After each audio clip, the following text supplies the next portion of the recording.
Ladies and gentlemen, let's get into it. Arsenal just played their first preseason match of the season, and yes, they beat Bournemouth on penalties 5-4, and it was a 1-1 match in regular time where Arsenal took the early lead. Arsenal took the lead first, and then Bournemouth came back and scored the equalizer. We're going to have to talk about everything about it. Plus, Emil Smith Rowe to Fulham is very, very, very close. We're going to have to get into this also. Do me a favor, if you're watching this on the playback or you're watching this live, please do hit that like button. Please do subscribe to the channel if you're new, and shout out to everybody watching across all platforms. Now, first things first, let's get into it. But before we do that, let's play that intro, ladies and gentlemen. You already know what it is. Bang.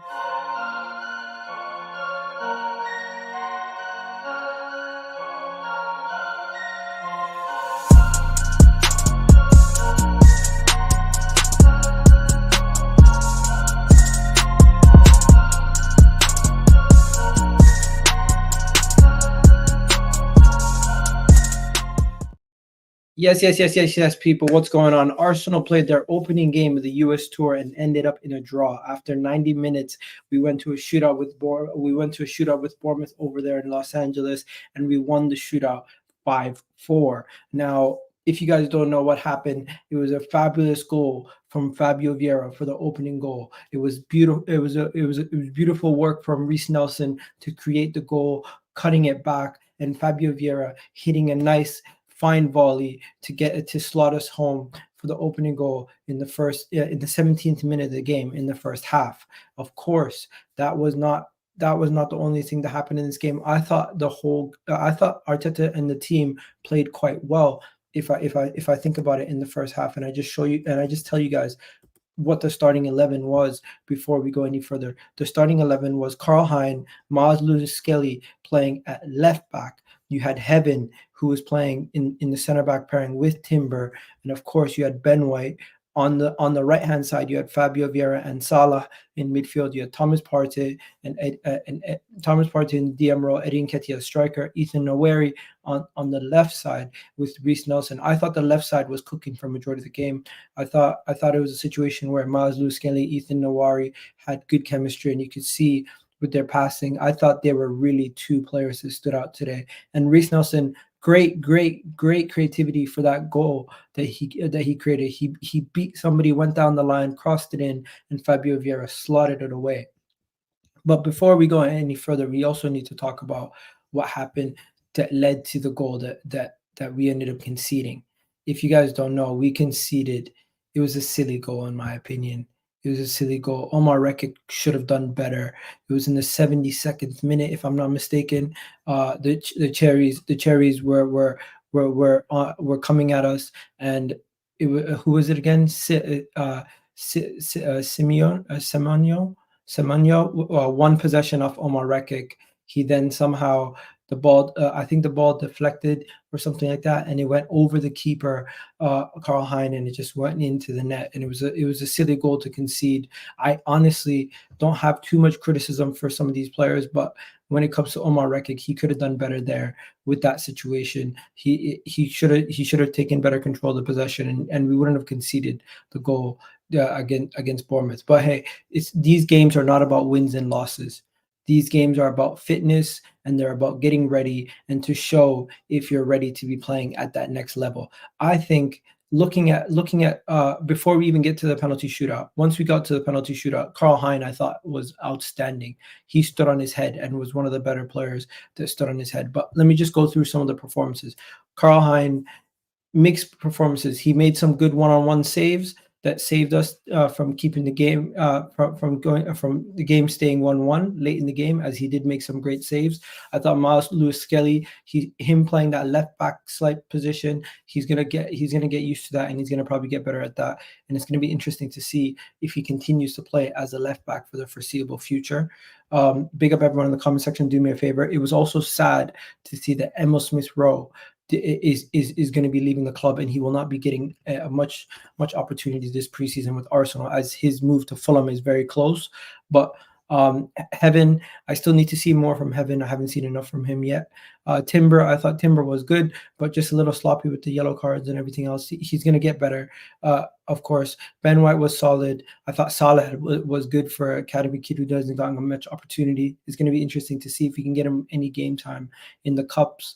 Thomas Partey looked very sloppy on the ball, quite poor in passing sometimes, and he just match fitness is not there. He needs to get his match fitness ready. As he gets his match fitness ready, you won't see these issues as happen as much. Ethan Noir, I thought Ethan Nawari was he looked good. It's just I, I don't expect anything less from him. He's such a highly talented player, such a highly viewed player. I thought him and Lewis Skelly were the two standout youngsters out of everybody that was on the pitch. No disrespect to Salah or Heaven, I just thought they were the best out of two. I don't think it's criticism to anybody else to say that they were standouts in this game. I thought Reece Nelson did good. Eddie Nketiah did not really help his boat to try to get a loan away from the club. I thought in the time that he played, I didn't think he was 100% effective, and understandably so. We seen him end up getting subbed out. Now, some of the subs that did come on, I thought Odegaard was outstanding in the time that he played. He was all over the place. Jesus does what Jesus does. KVR slotted home the final penalty. I can't believe Leandro Trossard missed a penalty. And then the rest I'm not really too worried about. But yeah, I thought Omar Rekik and Thomas Partey were the two that said to me they need a little bit more work to improve. But yeah, as for now, what you guys need to know is we still have another game in Los Angeles remaining in SoFi Stadium. We take on Manchester United on Saturday, so that's going to be interesting to see. And I just want to take a second to say respect to everybody who stood up and actually watched the game, and respect to all the foreign fans who have to wake up at this time on a regular basis. Like, you guys don't understand. There's people in Australia, people in the Middle East, there's people in the Asian countries who have to wake up at these times on a regular basis to watch Premier League games within and also in North America, who have to wake up at these crazy hours on a regular basis to watch Arsenal play. And for the people who live in the UK who just experiencing this for the first couple of times during the preseason, this is a regular occurrence for a lot of people. So you got to give a lot of respect to the foreign fans, and this gives you a little bit more appreciation for the fact that we're in the time zone and we know how it is. And if you're a UK fan who watches the NBA or NFL, you kind of understand how it feels anyways, because that is on at a crazy time. Now, let me see. There's over 135 of you guys in the comment section. I haven't really gotten to much comments in the comments. I fell asleep, just woke up. Big up my brother. I watched the match. It's okay for the academy. How was the game? And how was Skilly and Noari? I thought they were good. I thought the game overall, we grew into it. It was a situation where he didn't play all the first teamers in with one team. He had a mixture of 6 or 7 academy kids come in and out of the game. And yeah, it was overall, it was good. I slept early and woke up at 3 a.m. Big up to you. Arsenal's academy seems to produce some decent talent. Egal, would you loan Skilly or no? I think you want to keep some of the best players around. You don't want to loan out players unless you feel like they're not going to get much opportunity at all in the first team, and you don't really have plans for them in the foreseeable future. So Louis Skilly being training at left back, maybe you want to keep him. Where Ethan Noir, he's also very young. You want to keep him. A player that you'd want to probably move on is like the likes of Omar Rekik. I don't think you want to keep him. I think you want to loan him out as quick as possible. And Karl Hein probably increase his value to get on loan. You aren't winning anything with Zinchenko and Jesus in the team. Well, they're not starters anymore, so I don't know why you're getting all panicked. The fact that Emil Smith-Rowe didn't get subbed on means that he's definitely leaving. Now, if you guys didn't hear, yeah, he is definitely leaving. And I'm just going to show you guys what was said by David Ornstein. David Ornstein did tweet this out, if I'm not mistaken. After he tweeted this out before about 6 hours ago. If you guys didn't hear, yes, Emil Smith-Rowe to Fulham. This deal is going to happen.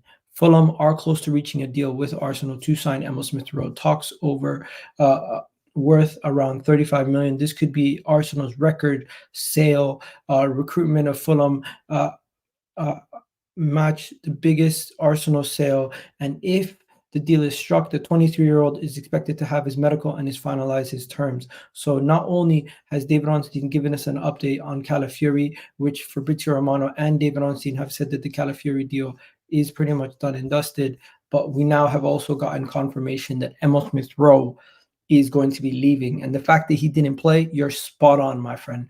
That means he is not going to be part of our preseason, and that means most likely he will be sold in the coming days. It is quite disappointing to see because I'm a big fan of Emil Smith Rowe, and as we probably all are as Arsenal fans, but he is going to be the one that probably sees way for us to go get a Mikel Moreno or a midfielder with the money that we get from Emil Smith Rowe. We're probably going to go get that midfielder that we're looking for. Karl Hein did an awesome job. He was unlucky with that deflection. Yes, unlucky. Yeah, Ghanaian winger. Big up to you. People saying you're delusional. I don't think you're talking to me. I think you're talking about he was the man of the match. Who was the man of the match? Ethan Nawari or Miles Lewis Skelly? Which one would you say? Because you could argue that Miles Lewis Skelly was man of the match. What do you call it? Thomas Partey with the academy was a mixed match. Yeah, yeah. It is what it is. The Arsenal's academy kids are so bad, they aren't really for the first team. We're gonna have to see. I think you're being a little harsh. I think you're being a little harsh. Thomas Partey was awful. I thought he was poor. Eddie Nketiah missed great chances. I definitely do agree. I thought he could have done better there. You're losing to United. It's preseason. Who cares? Win, lose, or draw. Who cares about the result? It's more about the performance and the overall lessons learned from the game. I think you guys need to get out of your head that these games are more about winning than anything else. It's not the regular season. We don't have half of our first team players. I'm telling the truth to Arsenal fans. Is now hating. Shame. What?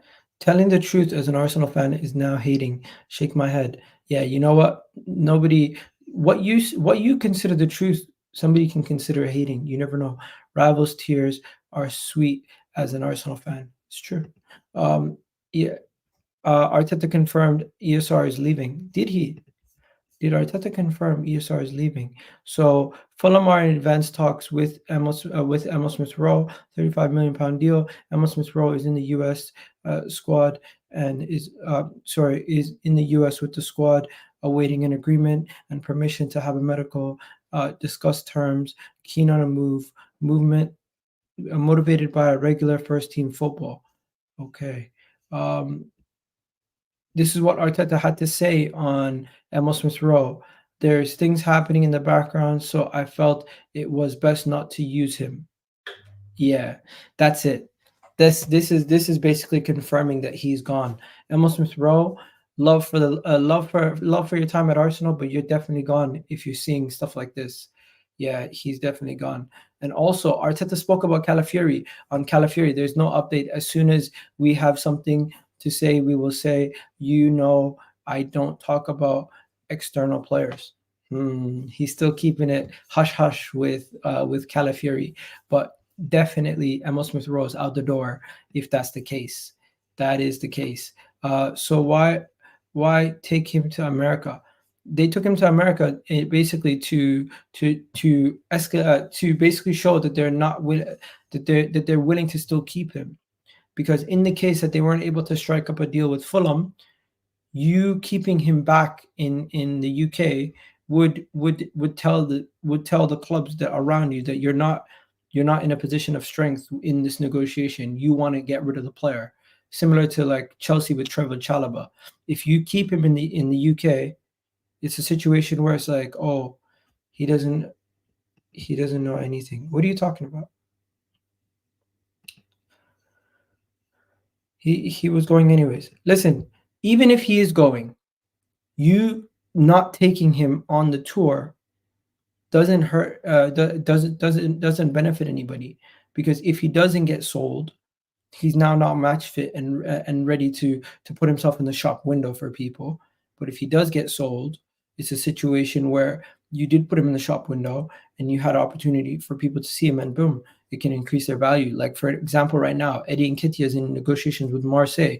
This performance today might have hurt his stock slightly. Obviously, people are not just going to look at one preseason game and say, "Yeah, I'm not signing this player anymore." But it can definitely benefit or negatively affect player's stock. Um, do you think Arsenal need a winger? Yes, I think we do need a winger, and I would get Eze, who can also play in the number 10 and in the wing. I think that would be the best choice for investment at this moment in time. They did not need Arteta to come out and say that because I told you he was going. Yeah, Ashley, you have information that we don't know. Big up to you. Ashley's at ITK. Eze ain't coming to Arsenal. So who's coming? Let me know. Since Ashley knows everything, let me know. These Arsenal fans are deluded. Egal is right. Leaving him in the UK, the club get him for 10 million. Yeah, that's true. If you leave him in the UK, it you put yourself in a weaker position because now you're telling people that he's not part of the plans and you want to move him. You're telling people that you want to get rid of that player. You're telling people you want to sell that player. And are people going to come correct in the transfer market for a player who you didn't even take on the tour with you? It's just how it is. Um, be happy, wild cauliflower and rice. Nah, you're definitely taking the piss at this point. You're taking the piss.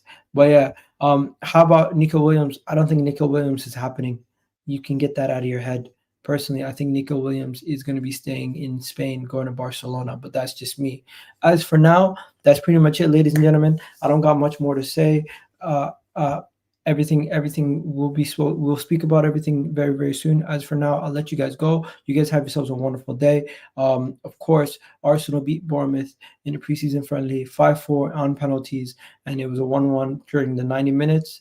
I thought we could take away some good performances, but really and truly just think about it as match fitness, trying to get ready for the regular season. And some of these guys looking really dangerous. Some of these guys looking like they need to get match fitness. And let's get into that Man United game. Win, lose, or draw, don't panic. And yeah, have yourselves a wonderful day. I'll catch you guys on the next one. Peace. Love for the love, people. You already know what it is. You got to talk football. We out.